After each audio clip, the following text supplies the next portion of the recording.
NaissanceE is a first-person exploration game with platforming and puzzles dotted throughout. More distinctly, its abstract world consists of a lot of stark, enormous, brutalist architecture to admire and traverse.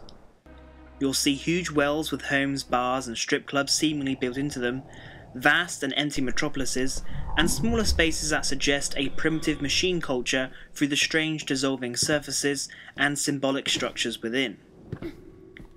It's a tense journey through what seems to be a machine world of unfathomable size.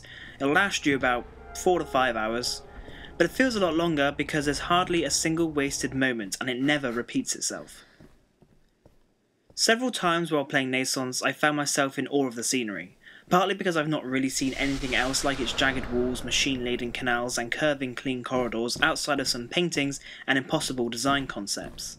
And partly because I knew the game was about to lead me across these gigantic spaces, jumping across chasms, riding huge creatures, and flinging myself through dangerous ventilation systems. While NaissanceE has a linear path for you to follow, there's a sense of freedom and exploration, both because you have multiple choices at times, but also because sometimes progression means jumping through windows or dropping down ledges, and even crossing paths that form in front of you. Often the decoration isn't just there for show either. That door you see will probably head into a new area, and that winding passage could lead somewhere else where you can gawp at the impressive structures you climbed previously, or are about to. Most of the places that lie off the obvious paths will stretch out for a while before coming to a dead end. Some even have puzzles, well, traps, for you to solve. For example, I got stuck on an endless staircase once, but what should feel like a waste of time didn't because it is peculiar and felt like a personal experience that not every player would have had. Bringing each area to life with a sense of foreboding, mystery or madness is the game's soundtrack. I can't praise the subtle music in NaissanceE enough. It complements each area so well. Here are a couple of samples.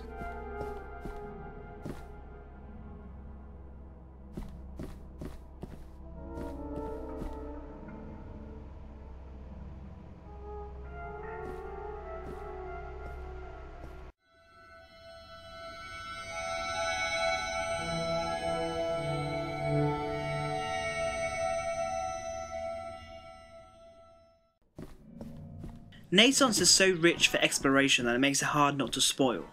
I long for others to play it so we can remember some of the moments together, sharing the excitement of our discoveries. Like that time you go mad and run around in circles, or solving the puzzle with the column that is scared of light and runs away from it in panic. Or maybe the extremely delightful musical moment that took me completely by surprise. One part of the game I do want to highlight in particular is the second chapter, which is called Going Down. It's a real eye-opener. You emerge from a small doorway into a massive well. Just take a look at it.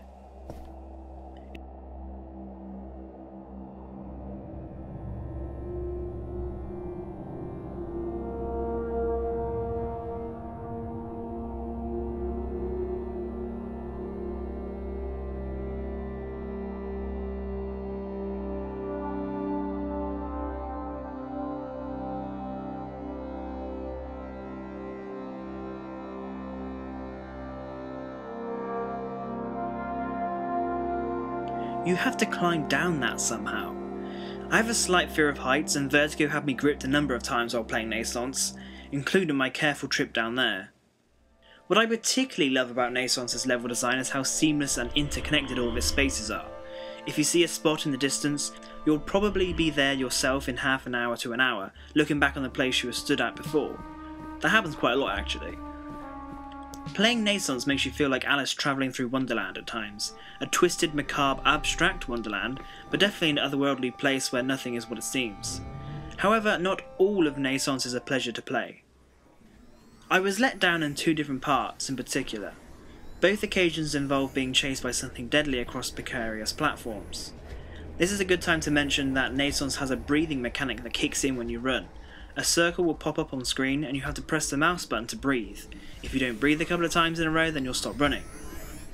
The breathing mechanic doesn't really serve much purpose in the game. I suppose it's meant to make it a little bit harder, but it just feels a bit pointless to be honest. Anyway, I ended up dying quite a lot in these sections and getting quite stressed out from it. The rest of the game is mesmerising, beautiful and daunting, but running away from deadly fans and the other things I don't want to spoil can be hellish. It's like a Twitch platform has been shoved into the game when it needn't be. In any case, a couple more checkpoints probably would have alleviated the problems I had here. I also found that the ending was disappointing. I wasn't expecting any answers or a grand revelation, but it feels a bit like a cop-out and it's very abrupt. It lacks the beauty and imagination of the rest of the game. It almost made the entire journey feel pointless, but luckily the majesty of it all overrides that by far. I don't think I've ever felt as much awe as I have as when playing Naissance. Its dramatic sense of scale is matched by the intricate details etched into every surface. It's an empty world with an unspoken past, which breeds curiosity and lets your imagination run wild. Its only off moments are when it tries to rush your step under the pressure of instant death, but they don't last long and are bearable after you've beaten them once, which is good because you'll probably want to replay the game. Naissance offers a lonely journey with brief playful moments and impressive level design. Its artful imagery and dark world will probably stay with you for a long time. If you'd like to purchase Naissance, there's a link to the Steam page below. Thanks for watching.